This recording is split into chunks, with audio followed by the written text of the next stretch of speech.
Hello. Thank you so much, everybody, for coming back. I know you all needed a coffee, I imagine, getting the morning started. Nevertheless, thank you so much for being here today, and thank you so much, AMC, for having us. I'm extremely excited to see everybody in person. It's so wonderful to not talk into a screen right now. Thank you particularly for everybody joining me today on the panel. Adam next to me, as well as Jonathan, Waleed, and then Manish, who's joining us online as well. I think on this side, yes. It's been really, really nice coming to New York for this, and it's quite interesting as we're talking about tourism and spectatorship today. Obviously, as an international coming here, coming straight from Venice with the Biennale opening this week, and how immediately after these 2 years of rest, the art world, in a sense, did go back to more is more, rather than how can we rethink the structures that we're all using. And so when we started talking about the panel, it was still unclear about travels and such things, yet I was particularly struck that during the absolute lack of tourism was in Venice, it had one of the strongest anti-tourist demonstrations called Venezia Futuristica, where the city itself said, it is not the lack that makes our life harder, but it's actually once people come back, it'll be hard again. So I was really interested in this form of extractivism that we all are a part of, if it's cultural, environmental, social extractivism, that art institutions and particularly biennial structures have on local communities. And so I'm very happy with the panel today that we can talk about sort of the long history of anti-tourist demonstrations in places of extreme tourism, and also our interaction of culture through the lens of the visitor or the spectator, and how often that intersects with questions of Orientalism, questions of colonialism, and sort of the viewership versus the viewed or the other. So I'm really happy to have Professor Waleed with me, who's an expert in historic tourism and how it plays now. And he's, I think, going to get us started a little bit, sort of on this question, how we got to this point and how our current tourism is historically centered, and sort of the history of that. Yeah, thank you. So this is an image from the description of Egypt that was produced in a multi-volume set in the wake of Napoleon's invasion of Egypt. And it's a way of thinking about sort of where the origins of contemporary tourism. Tourism has roots in religious pilgrimage and in the process of the grand tour as an experience of education and stories of travel. And the thing about some of these images is when we think about the rise of tourism in Egypt, was shaped by images of Egypt framed by images like this description of Egypt. And the thing about it is it's early travelers, and then eventually people like Thomas Cook started organized mass tourism. But the drive of tourism, again, simplifying vastly, was driven by images like this one that are connected to the great culture of ancient Egypt, but also disassociated from contemporary society, culture, the Arab Islamic heritage of Egypt and Cairo.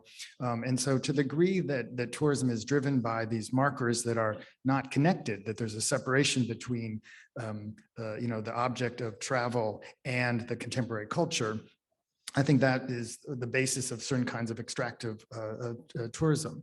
The other aspect, and this is something I think has been brought up and we can talk more about, is that this period of travel, and particularly international travel, was shaped in a context of colonialism, French colonialism, then British colonialism, that you had the rise of travel, and then the Thomas Cook in Egypt, that was a kind of expansion of international tourism. So you still have let's say the vestiges of, let's say, colonial nostalgia and so forth. There's other issues about the monuments either going to Egypt framed by that colonial nostalgia, as well as going to, let's say, museums and other things. The objects, many of them have that history of colonialism.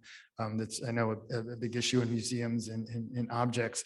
So I think that just adds a kind of like the questions we need to think about when we think about promoting tourism.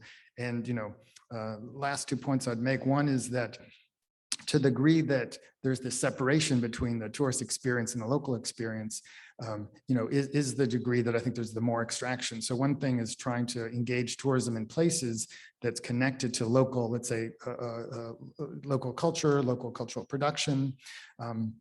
And that's something one to think about. And also in the contemporary context where you have now states and businesses promoting tourism, it's often turned into, let's say, an economic sector. And it's important to sort of involve, I think, curators and designers and artists and producers of culture in part of that process, rather than just being reduced to a kind of economic activity. Sorry. Yeah, it was really lovely that already our opening lecture talk sort of touched a little bit upon objects in museums and how they end up there, particularly in Western collections, obviously. And this is probably one of the most prominent example of the Ishtargate, which is currently in Berlin. I also always sort of have the disclaimer that we're looking at major parts of the object are reconstruction. So I would think it's almost a sculpture of modernity in a sense, but sort of how tourism affects us when we are in a space with the locals, and how it is always fed with the idea of the local, the culture either being over, or do you have to directly discredit a local community to justify bringing objects away from it? And so how tourism in the gaze of the tourist plays into that. And a lot of these objects we can justify having because there's this narrative of a discontingency of local culture in the spaces where they're from. And I know that Jonathan works so well in your position of working through the local population and their engagement in some of these sites. This is a historic postcard of the same space in present-day Iraq, where the Ishtargate comes from, and how the World Monument Fund now has projects there. Sure, thank you. Yeah, so I guess I'll start with what this picture is. This is actually a picture of a brick, a picture that I took in Babylon in June last year. And this is a modern creation by Saddam Hussein, and we'll see a picture in a moment of this big area of Babylon that was rebuilt, excuse me, under Saddam. But it's really a copy of a historic brick, a series of bricks that are kind of scattered throughout the site by Nebuchadnezzar II, created when he was building the palace in about the 6th century BCE, that said, I am the great Nebuchadnezzar and I mark this territory and so forth. So in the recreations, the reconstructions that are somewhat fantastic in many ways, Saddam also marked his kind of territory, saying, I, built by Saddam, son of Nebuchadnezzar, I do this for the glory of Iraq. And so it's very interesting as we talk about this kind of creation of heritage and also the power dynamics of tourism, and using tourism as a way to bring people and show that indeed you are justified to be a ruler with your Baptist party. It's a really interesting power dynamic. I think if we go to the next image, it will give you a nice overview. So all of this is the reconstructed part that was done starting from the late 70s through the 80s under Saddam. With not really all the information that would be required typically in our field to create something like this. So it is a bit mythical, a bit fantastic. And I think what's really interesting as well is this image is taken from a modern day palace that Saddam also built. He created some mountains, some hills, built a huge palace on top of it to again say, I'm the ruler. And I think what's very interesting or kind of horrifying is I think he spent about 3 hours total in this enormous palace that then was, there were probably more Americans and Polish soldiers during the occupation who spent time there than anyone from his regime. But it's interesting, again, using these places that are important for visitors, tell a story and tie to a kind of lost or earlier civilization to provide that sort of, that mythical link to I'm here and I have the right to be here. And this is, the justification. Yeah, and I mean, it's interesting because the same object ended up in Berlin in the early 20s to justify a regime that was about to build there. So it really, I think, speaks about heritage as a site to justify political action or to justify a position of power. And this is why it is such a political act to hold objects in a museum as well as reconstruction on site. And I should just say, I forgot to say, the Saddam bricks, once that regime fell, they became collector's items. So again, kind of the sign of almost a lost civilization or a period of time, right? A connection to that. That's collected by who? They're kind of, I don't know really, but they're collected all over the world. I know people have them all over. And they're embedded, I should have just said, you see these lower walls here that kind of lay out part of the palace and part of the town. He embedded those in those walls. And so people dug them out and kind of taken them. And Not like museums or this kind I of thing. don't think they're in museums. I could be wrong, but people here may have a better sense than I do. I mean, it's really interesting that artist Michael Rakowitz worked a lot on the site, and I think he might have even copied some of them through his practice in paper and formats, because he's very much looking into the site and the afterlife of the different objects from the different times and how they got collected through museums and private. But also the very idea of Babylon on the one hand, sort of support European heritage, but also then how it ends up in popular culture through tourism and through pictures. This is a wonderful work by Adam, photographed at the Kemper Museum in Kansas City. And yeah, you very much played up that heritage through your work. I did, and I also played off the idea of certain things becoming sort of mythological, and it doesn't even matter what the real actual object is. And Babylon is a really great case because the actual Babylon is just a bunch of mud that's sort of, slopped around on the edge of the river there. And it's nothing to see. Like the pyramids are really still something to see. Babylon's really different because it was a different material that was used to build the city, and it was more fugitive than the stone that the Egyptians used. And so it became this idea, this mythical idea of like the hanging gardens of Babylon, and sort of like the fall of Babylon, of course, in the Old Testament is like a thing of like, some retribution of the righteous God and all that.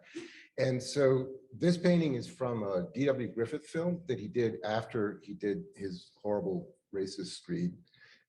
He made another film called Intolerance, which was about people reacting to his horrible racist screed. And Intolerance was about intolerance, and it took place sort of across 4 different points in culture and society. It was about the St. Bartholomew Day massacre in Paris of Protestants, and it was about worker oppression in the United States, and it was about the fall of Babylon and about the story of Christ being crucified. So the fall of Babylon thing was a really interesting thing to me because he wanted to make this massive epic. And a couple things happened that were kind of interesting with that. First of all, at that point that he made the film, right after around the end of World War I, epic filmmaking was a province of Italians. It wasn't an American industry. Great, big, spectacular films were made in Italy at that point. And the Italians went bankrupt during the war. The Italian film industry had problems. And that's one thing that's very interesting. Connected to that, in terms of this painting and that idea of Babylon, he's coming from a 19th century English painter named John Martin, who made these fantastical landscapes of sort of biblical destruction. They were hugely popular at his time in Victorian times. And they sort of live on through a funny channel that doesn't have to do with the art world anymore, but it's more like if you watch Star Wars or something, you're seeing the influence of John Martin, and you're seeing the influence of this kind of fantastical city. So Griffith had an English set designer who riffed off the John Martin paintings. And when he wanted to build the set, everybody who built it came from Italy because they were all out of work. So the entire sort of Italian fabricate history industry moved to Hollywood to make this particular set. Then Griffith went bankrupt making this film. And apparently the only place it was popular was Soviet Russia, where it played for 10 years. But in America, it was just, they didn't like it. So he went bankrupt and he couldn't afford to tear down the set. So for 15 years or 20 years, that's a painting I did of the set as it would have looked after he went bankrupt. They knocked down the big elephants that were on the top, because they were a hazard, but they couldn't afford to take down the rest of the set. So there, in fact, is the Ishtar Gate lurking between those two central columns as reimagined by Italians, imported by Griffith, to the drawings of an English guy looking at another English guy who was sort of vaguely looking at whatever archaeologists had dug up at the moment in Iraq. So it's sort of a very curious sort of thing of like how an idea of a place, the idea of something lives on in a funny way. So this was actually the tallest building in Los Angeles for 20 years. It's interesting because it's a construction of an Orientalist fantasy that then becomes a landmark in itself, Exactly. in a place of tourism to visit, and the extreme length that we go through to see places that are not real, and the disappointment that we feel once we visit them is incredibly interesting in contemporary tourism, as this creates this loop. I'd like to back up for a second to where this started, because I was really interested in your first slide of the protests in Venice, and then what Ali was talking about Egypt and the development of tourism in Egypt. And I think there's a conundrum here, which is that really you're talking about now the issue of a place like Venice or certain parts of Egypt being absolutely flooded with tourists, or the Louvre in Paris. Doesn't it have to do with the democratization of tourism? I mean, really, we were talking about, when you talk about the Grand Tour or even Thomas Cook, you're talking about a very elite group of upper class English people who could afford to travel, right? And now you're talking about really since the 50s and jet aviation and sort of like these big mass tours. You are allowing all these people who never had a chance to do this, and they do, but they do it on a short list, right? It's like, okay, I got to go to Venice, I got to go to Rome, got to go to Barcelona. You know, it's like there's certain places that they need to go. I mean, in the Louvre, you can't get close to the Mona Lisa, which is behind glasses, which is ridiculous anyway, because it's an oil painting and it reflects, and it's like you can't even see the thing if you get close to it. But it's like these masses of people, and they're all holding up their cell phones, like in some weird way, trying to reach over the heads of everybody else. And look at this. And it's on a wall in the center of a room. And on the back side of that wall is Titian's Deposition from the Cross, which is one of the most beautiful paintings in the history of Western art. And there's nobody there. It's like the eddy of the river. It's like this slipstream where there isn't a single person looking at this. And you're like, all right, you know? And so it goes to these, you know, these very particular, like venerated spots that, and in terms of a place like Venice, I mean, one of the problems it seems to be is that, okay, early on, Grand Tour English guys, they had to learn a little bit of Italian. They had to learn a little bit of French. They probably knew Latin anyway going into it. And it's like, if you went to Egypt, you would have had to have learned at least a little bit of Arabic. You would have had to have adapted to the place to some degree. By the time you get into mass tourism, it's this funny thing of people actually bringing more of their own culture to be comfortable in the foreign place. And so you start getting, well, you know, McDonald's or red sauce spaghetti places in Rome that have nothing to do with Italian food, and all these things that, you know, everyone speaks English, and all these things that sort of have to do with this mass of people who want to go see the thing, but, you know, they really don't have time to actually negotiate the culture of the place that they're going. Yeah, I think it's interesting that you bring it up, but I think the moment that we experience now is only possible because of people like John Ruskin, who's one of the first to write about Venice, and the reality that he describes, that how we learn places like Venice is a complete construction of a foreigner. So the discrepancy between a local population, a living reality, and the fantasy that we are being sold for the last 150, 200 years has never been the same. So I think even if you talk about extreme privileged travelers of the Grand Tour, they still stay in the same places and hang out with the same people. When we think of, you know, internationals in Venice, we have people like Peggy Guggenheim, who's running, you know, an international or starting international connection in a city like Venice, and has the only Venetian she might have, you know, ever met was probably her doorman. There's no direct connection. And there's certainly a paradox now to criticize something like mass tourism, because it is, as you mentioned, a big democratization in terms of accessibility and who can go to these places. But it also creates a whole new flood of problems that doesn't come just from representation of how do you manage that? And as an institution, who do I invite? Do I cater exclusively to external viewers that treat kind of the places that we visit almost as a stage? Or am I thinking about a local community as well? Yeah, and that's, well, I don't want to cut this off, but I think we're going to come back to this later because I think we do have some images relevant. But you know, the democratization of travel tourism, I think, is a really interesting point, and I think it's a key force in the modern world. But there is, as you were touching on, this aspect that there are often people who are sidelined by this, and it's in particular the local communities who often are left out and may not get the benefit of all the money and everything else that's coming in, as well as the challenges and just, you know, crowds. They can't even walk through their cities or their towns. And we'll come back to another image, I think, later on about that. I'm just can speak to, you know, Adam's point. It's important to think about the democratization of travel, but also, you know, how it gets structured. And the, you know, the Louvre example is, you know, I was there recently and I took pictures for the class I teach about tourism, and I hadn't seen this, like this system where there's a line and people take selfies, and you realize, you know, nobody's actually looking at the art in that context. It's because, like, semiotically, you know, people visiting Paris, to visit Paris means to visit the Louvre, among other things. To visit the Louvre means to take a selfie in front of the Mona Lisa. So there's this kind of semiotic structure of what tourism means.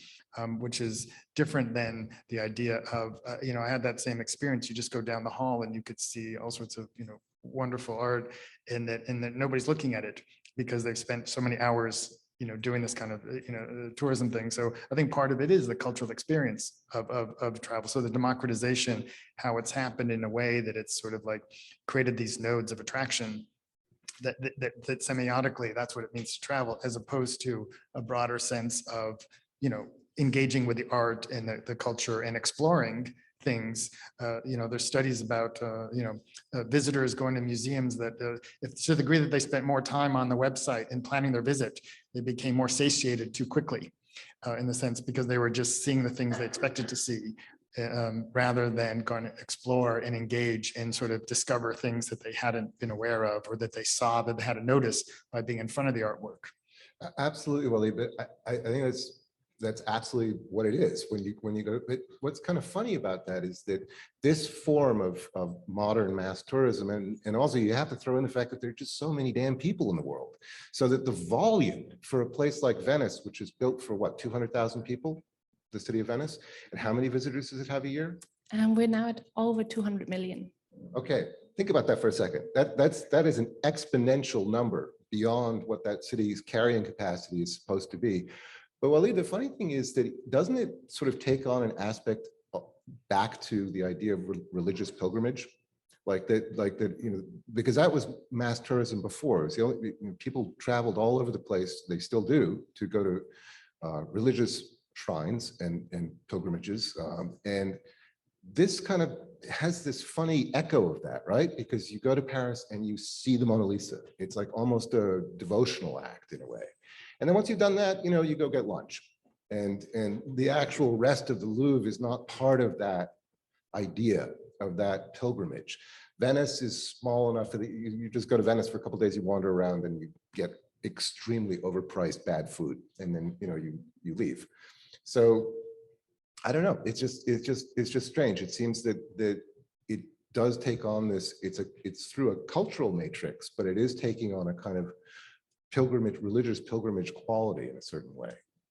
Yeah, I think that's definitely true of these particular locations. But you could, I mean, I think the idea of promoting, you know, different locations and promoting, you know, other towns. I mean, you know, like having a tourist experience of Italy. There's many smaller towns you can go and see art, you know, that's situated in you know, churches and other places. That, you know, that's also kind of, I mean, this is the kind of things we sort of teach about what does tourism means, not necessarily seeing the most famous things that are most familiar, that have been marketed to the most people, but things to teaching people to go and discover, you know, other places and sites that aren't overcrowded. I agree completely, and that's certainly the way that I go through. Can I tell my little tourism story about?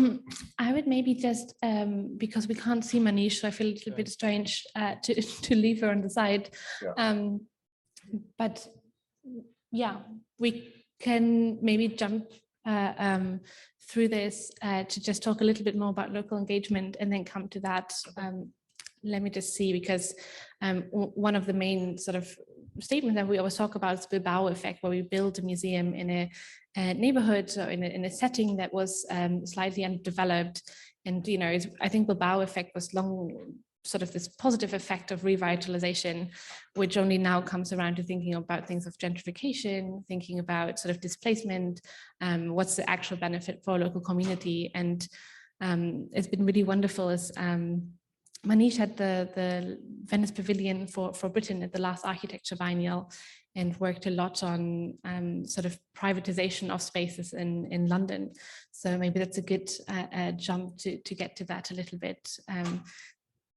Because we can't tell when you want to say something and when you can't. So I don't just want to leave you on the sideline.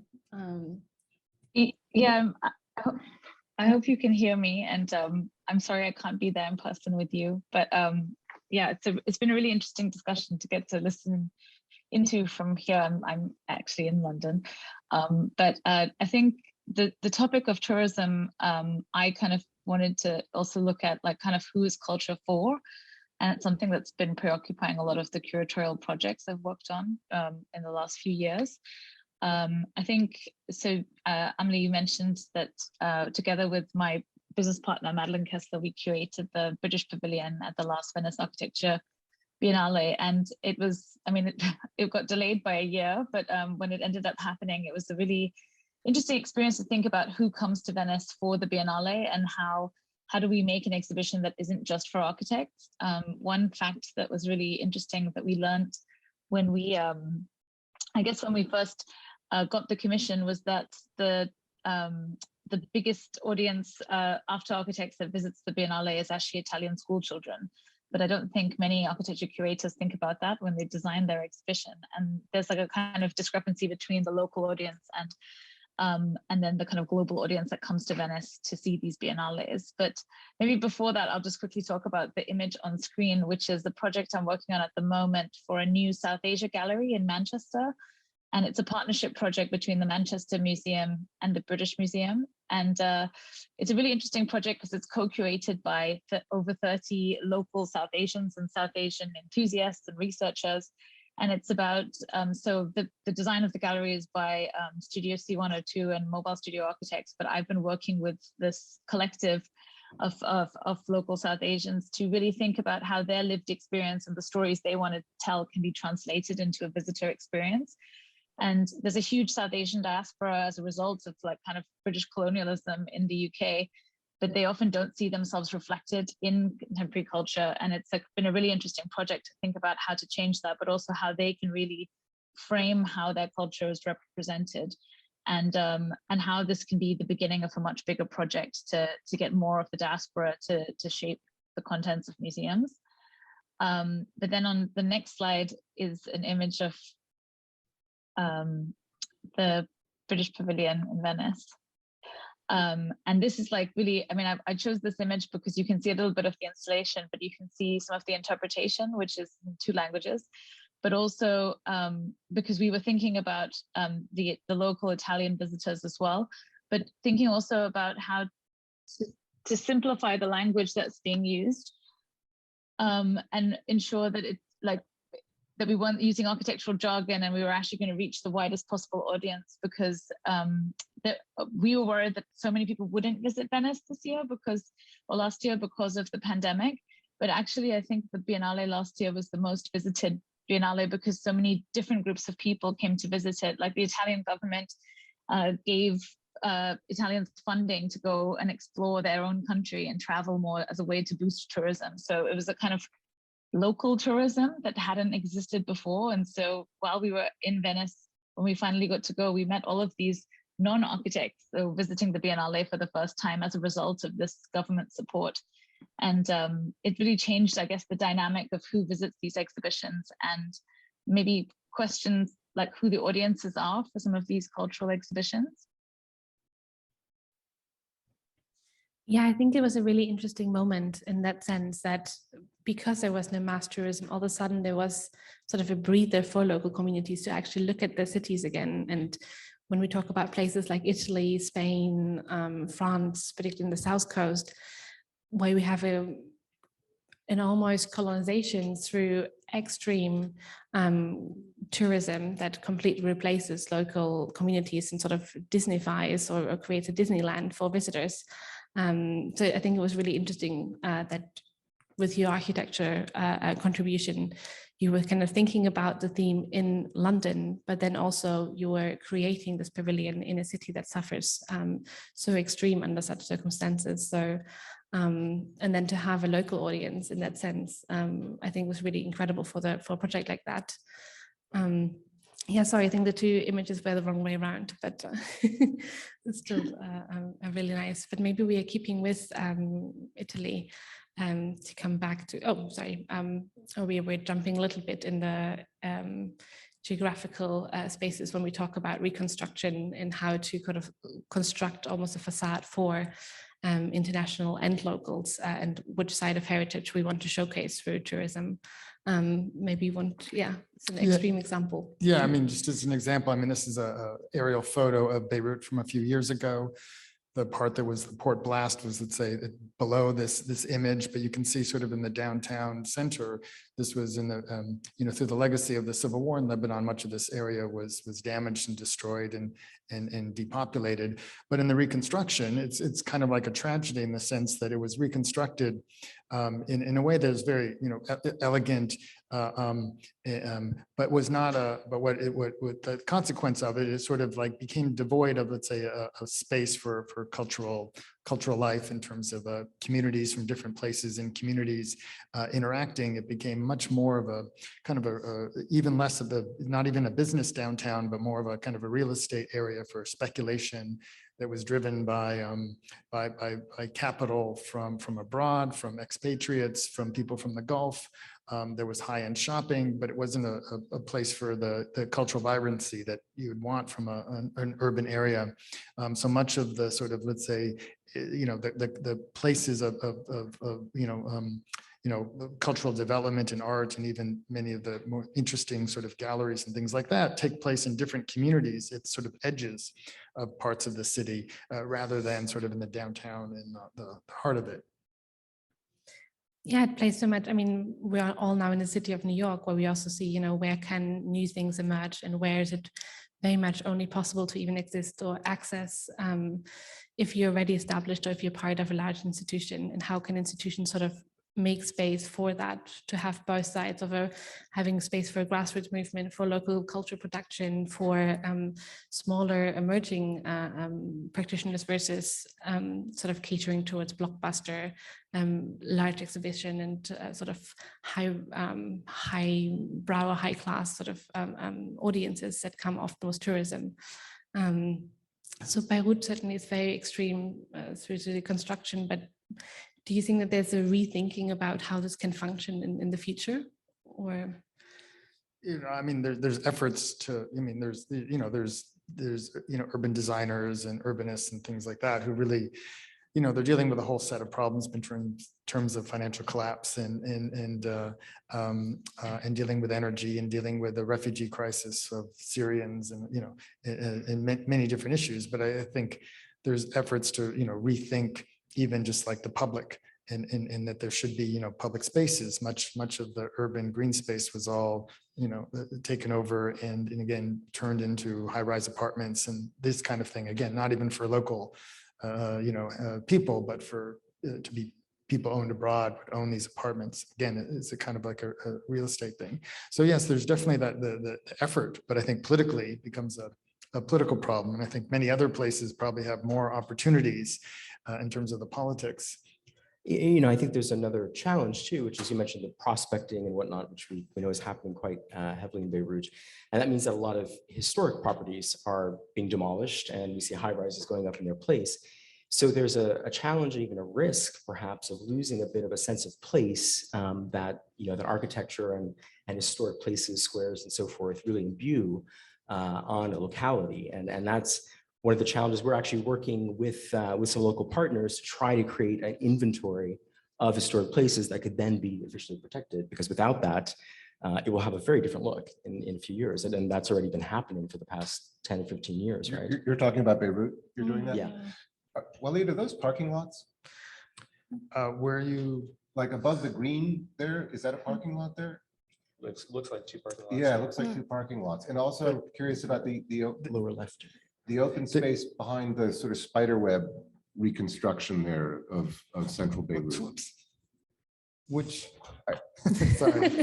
I mean, because, I'm talking about this. yeah, oh, well, and so this. there's, Those are parking. well, so there's the parking lot of, That's a lot of parking. well, it's actually marked, There's there's the areas that's on this map, it looks below the downtown, which is actually Martyrs Square, Right. which was kind of an open space Right. that wasn't developed. So it was not exactly, I mean, parts of it were kind of a parking lot, but it was actually kind of an open space where they had protests. Like Right. in 2005, after, Sure. you know, after assassination. So it was actually a place that was appropriated as a public space in a certain kind of informal way. But that's not in this image, right? That's it. No, the part that It's you're just saying is a just parking one. lot Yeah. is actually kind of open space that would be, this is kind of an old photo. I mean, there's been high rises that are now filling up, Oh, okay. screeching into it. I see. But it's also, if you go further to the, again, to the right on this picture are the, you know, government buildings that were, again, places of protest. So when there was protests, a series of protests, they often took place in that, the space that, you know, you're calling a parking lot, Right. there was open spaces. There wasn't, it's sometimes used as parking, but also it was just kind of open space that wasn't developed yet. But it wasn't set aside as public space per se, like they didn't, it wasn't designated plaza or anything, it just was open. Yeah, not, and I think, you know, also near there are some of the, like, after the war, they did some archaeological, you know, digs and there were some efforts to sort of preserve that areas, but much of it seems like it was dug, uncovered and never really incorporated into kind of a master plan. Jonathan, this is the old Roman part of Beirut, right? More or less. I'm not sure exactly where we are here. Potentially, it might be a little further south. No? Okay. Yeah, I mean, it's interesting with Manish, what, you know, in cities like London, where also all public space slowly becomes privatized, either through gardens being part of apartments, or we see it also in a lot of cities where larger green spaces are part of either hotel gardens or directly attached to privatized neighborhoods, and sort of how the moment that there's also something like a blast, it can either be used as a moment to then re-give space to community, or where bigger investors move in to completely sort of take over spaces. And we see that in so many cities happening, and sort of Airbnb and sort of the outsources of private spaces that have, you know, formerly public spaces is an extreme, particularly after the pandemic. We really see that, I think, in a lot of cities. I don't know, Manish, how it is in London, if there's a debate or if there's even a plan to sort of reappropriate some spaces. Yeah, I mean, I think it's like a really interesting, like, parallel listening to everyone talk about the images on the screen right now. Thinking of the situation in the UK, where there's been a steady increase in privatization for the last several decades. But I think, like, the pandemic has been an interesting moment where the public sector and the private sector have been forced to collaborate in many ways and think of new partnerships or ways to work together in order to open up more space. So, like, golf courses across the UK were opened up for the public to use during the pandemic.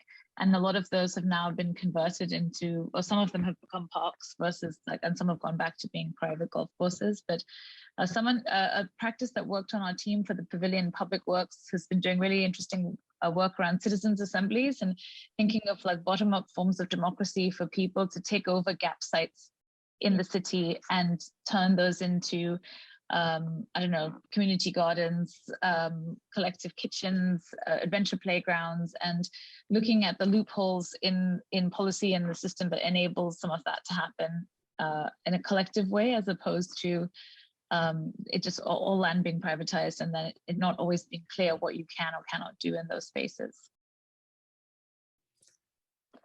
Yeah, I think that's also a really nice sort of note towards how museums can function, that as one of the people organizing such activities, from community kitchens to activities, and especially as museums often have large green grounds surrounding them, especially during a moment such in the pandemic where people really were looking for physical space to go to, outside particularly.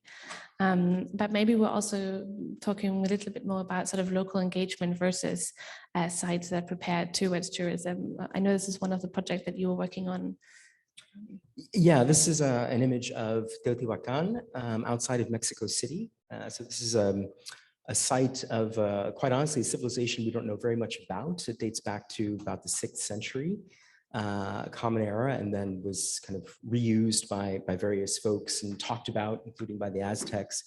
But it's a very popular tourist site. It's a World Heritage Site. It gets a few million visitors a year. And our engagement now, we have done some work there previously, more on the physical aspects, but our work now is really related to planning and thinking about visitor management and really tourism planning more largely, because this is a perfect example of where we have all these visitors coming in, a few million folks a year. But you see in the distance, you know, these villages and townships and so forth, that the way tourism is directed, they arrive through an entrance below what we're seeing on this image. Single entrance, one way in, there's parking in front, one way out, and then they go back to Mexico City or somewhere else. And so many of the communities living around the site, who also consider it kind of part of their own history and part of their backyard, don't get to benefit from all of that visitation, all the money that's brought in, obviously. And then when we're thinking about kind of the visitor experience, there's that lack of richness of being able to really have some sort of interaction with local communities, eat some local food, and understand the larger context of a site. But it is really the effect of what we were talking about before, of there's a focus on the site, a bit of this religious pilgrimage, perhaps, where, you know, you go here, you've seen it, you're done, and you go back to Mexico City or somewhere else. So we're working, and this is, you know, the key with sustainable tourism, to really come up with solutions requires a regional approach that is truly coordinated. So you have to work with local authorities, you have to work with tourism entities, you have to work with the site managers and the local communities, and come up with solutions and think about routes and ways to circulate visitors so that they have not only a fuller experience, but they're also contributing to local economy. How would that happen? Like, how would is that a village in the background behind there? Yeah, so one of the things that we're just beginning this project. So we're really at the very, very early stages, but one of the thoughts has been to think about distributing some of the parking, because right now is a huge parking lot down here off the screen where you don't see. Everybody comes in and that's the only entrance to the site. So thinking about multiple entrances, other places one could park or buses could park and so forth. I mean, ideally we think about some sort of more green, you know, infrastructure ways to get there. I don't know that we'll make that happen. But thinking about multiple access points so that people have to go through various villages and other areas. But then we come to that conundrum again, right? Because if you're in that village and you're not making any money off anything, and your village looks like your village or whatever, and then you're talking about like putting in these parking lots, bringing in all these people and everything, it's not going to be the same village, right? But they will have the money. And so it's... Yeah, very true. But I think that's where the kind of management and thinking about control in some way is really key. Because if you have these distributed points, it's not going to be one single access where the same number of people. And so it's really distributing the visitors in the best way possible. We are pretty much at the end, though. Thank God we also have a Q&A. So I think that there's a lot that we wanted to talk about also in terms of Italy. So I think we're really happy to be in conversation with all of you, because I know that you're coming from such different places.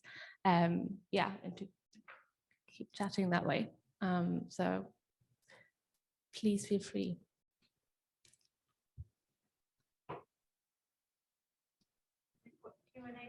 Yeah, absolutely. It is. Enter the conversation.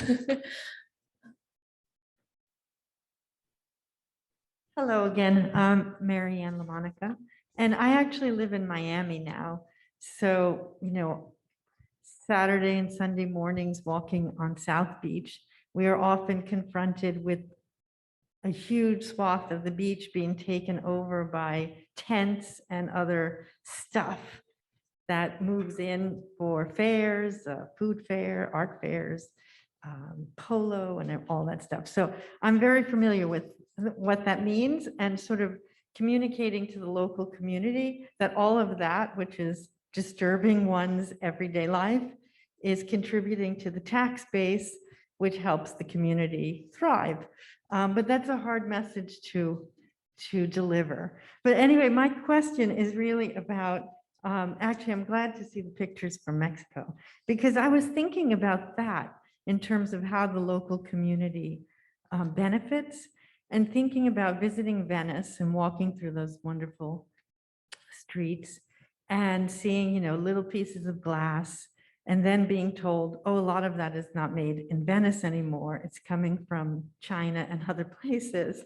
And being in Mexico, on the other hand, or a very, more, a poorer nation like Cuba, where you might find, traditional crafts that are actually made by local citizens being offered, at sites or in other, venues. So I was thinking about how does one, that's something you can't really control in the global economy, to tell people, well, you can't sell the glass made outside of Venice because it's not Venetian, or maybe you can. So that's the kind of question I'm asking, like, how do we bring the local production into these sites so that they're better able to present themselves, but also to benefit from the economic growth of tourism there? I guess I'll start. It's a key question, and there's no easy answer, but I think there are two key points. The first is capacity building. And so that means working with the local community. And there are a lot of organizations that are now doing these sorts of business trainings and, both on how to make some of the crafts. They may have been their own traditional crafts that the skill has been lost, and bringing that back, but then also on the business, how do you actually produce these things, make them something that the market would like to purchase, and then how do you get out there and sell and make sure you have enough money to reinvest and so forth.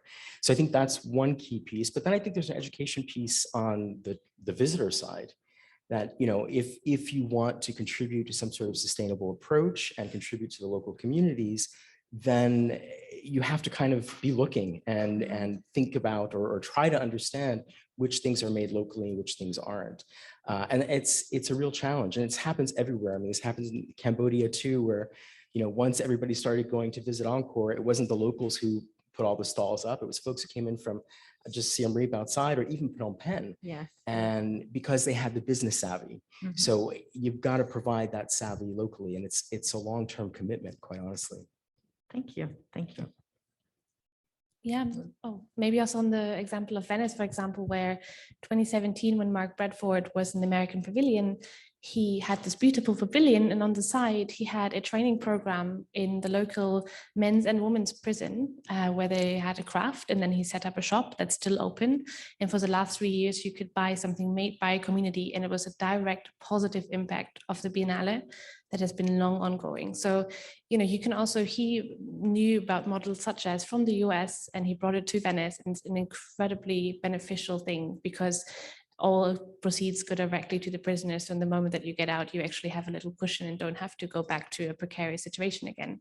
And there was something that, an artist comes in, he's part of a institution that has benefits and a lot of negative effects on a city like Venice, and leaves something behind that has a long-term positive effect. And then visitors from abroad can, buy things that are originally made within the city. So that's a win-win, I think, when these things happen. Let's add real quickly that, there's that debate, like, do you have the tourists like within an enclave, and so they don't impact the town, but then in a sense, then it's even more disconnected. And then if you're going to connect them to the town, one way is like having tourists begin to think about the region and the indigenous culture or different cuisine or the geography, and you have forms of ecotourism. There's different ways of thinking about tourism instead of just focusing on the rent extraction of the World Heritage Site. People go to a region and begin to be engaged with different aspects of the culture and locality. So it can benefit in different kind of dimensions. And I probably didn't make it clear, but the thinking is, it's not necessarily this photo, but for example, the parking would move out to kind of zone B or zone C, which is really far extended from the site. And then you would have to meander through some of the towns. That brings up the challenge that, this is going to change these places and changes people's lives, but it's also what they're asking for. Oh, no, I did a residency once in France at Giverny, at Monet's garden, right? So that's a little tiny town, Giverny, and it's next to a town named Vernon, which the French for some reason say Vernon. But anyway, so Vernon, first of all, had the misfortune of getting totally clobbered in the war. And it's kind of like, meh. But it has a nice market and still has a couple half timber Norman houses or whatever. And it's like 3 kilometers away. Nobody goes there ever. And Giverny is this little tiny village, which has, I think, after Paris, it's the second largest tourist destination in France. And so it's just like bus after bus after bus coming into this place. And it's very, very weird. And because I was living there, I got to see it not only at night when it's shut down, but after season or whatever. And it suddenly becomes this little village again. And it was so surprising. Is kind of what Amelie was describing in Venice of like, you know, sort of the locals kind of come out and take it over again in these weird off moments. And I just have to throw this out there. It's very strange because I went and had a drink with a friend of mine the night before last up in Times Square. And I hadn't been in Times Square in, I don't know, 7, 8 years. I mean, I never go there, right?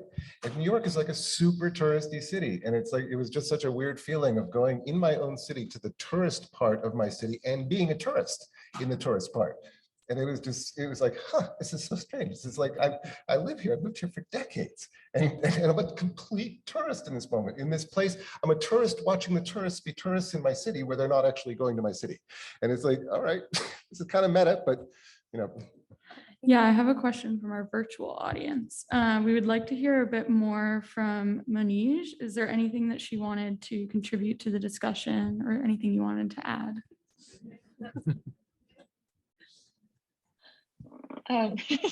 That's nice of them. No, I've actually really just enjoyed listening into the discussion. It's been really fascinating. So I think depending on the context, there are so many different ways in which I guess you can allow for tourism to become something more positive. If I guess if cultural institutions have more of a responsibility to ensure that tourism is happening on the terms that like give something back to the local community, as like the last question set out. And I think like depending on where that is and who has like the power structures at play, there are different ways to do that. So yeah, no, it's been a bit hard to hear everything really clearly. So I'm sorry, I'm not able to contribute more.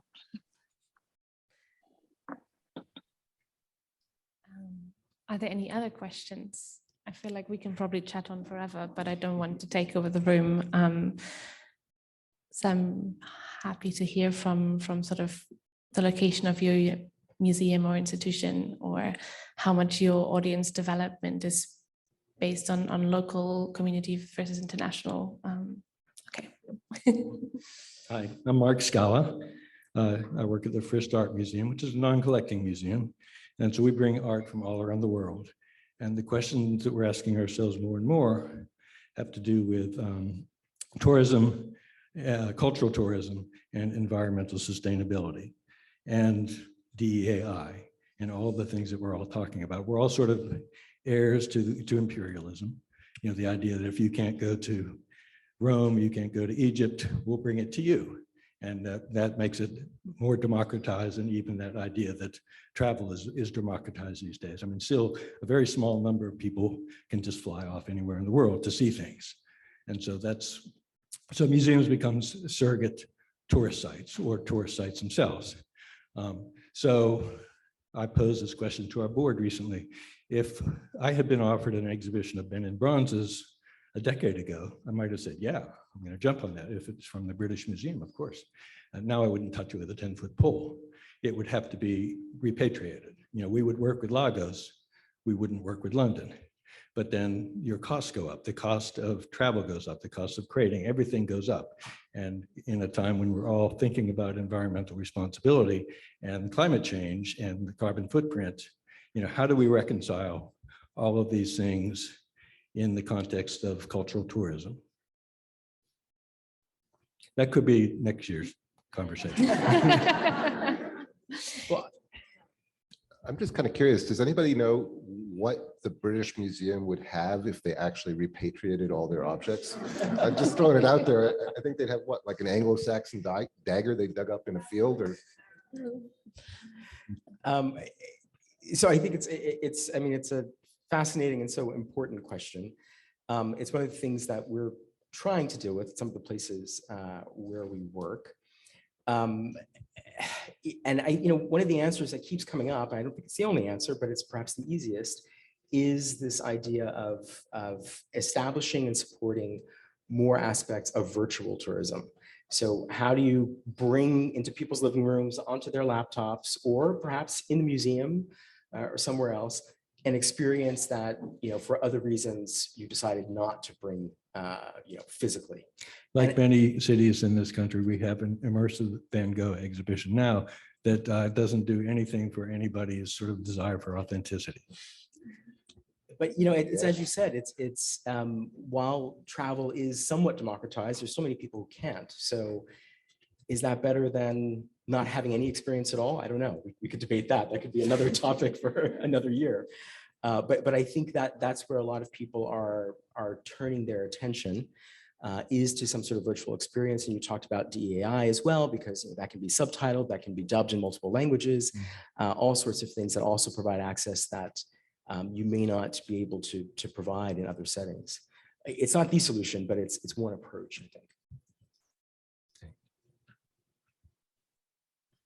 Yeah, I mean, this dilemma about